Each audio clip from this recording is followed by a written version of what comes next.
നൂറ്റാണ്ടുകൾക്ക് മുമ്പ് കാവേരിയുടെ തീരത്ത് ഒരു മഹാനഗരം പിറന്നു വീഴുകയായിരുന്നു.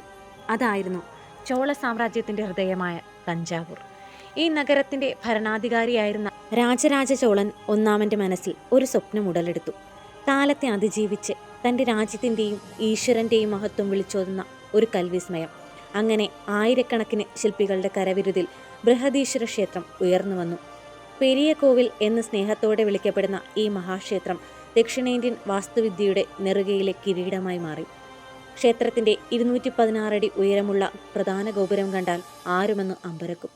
ക്രെയിനുകളോ ആധുനിക ഉപകരണങ്ങളോ ഇല്ലാത്ത കാലത്ത് 80 ടൺ ഭാരമുള്ള ഒറ്റക്കല്ല് എങ്ങനെയാണ് അതിൻ്റെ മുകളിൽ പ്രതിഷ്ഠിച്ചത് എന്ന ചോദ്യം ഇന്നും ചരിത്രകാരന്മാരെ അത്ഭുതപ്പെടുത്തുന്നു. ക്ഷേത്രത്തിന്റെ നിഴൽ നിലത്ത് വീഴില്ല എന്നൊരു ഐതിഹ്യം ഈ അത്ഭുതത്തിന് കൂടുതൽ മാറ്റുകൂട്ടുന്നു.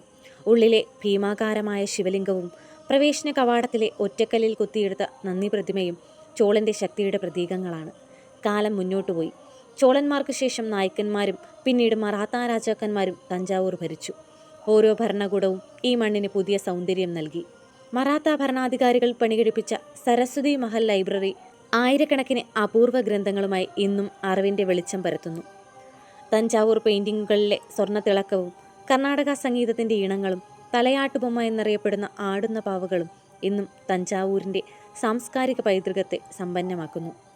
ഇന്നും തമിഴ്നാടിൻ്റെ നെല്ലറ എന്ന ഖ്യാതിയോടെ കാവേരിയുടെ സമൃദ്ധിയിൽ കുളിച്ച് തഞ്ചാവൂർ തൻ്റെ ചരിത്രകഥകൾ കല്ലുകളിലും ചിത്രങ്ങളിലും സംഗീതത്തിലും ഒളിപ്പിച്ച് നമ്മെ മാടി വിളിക്കുന്നു.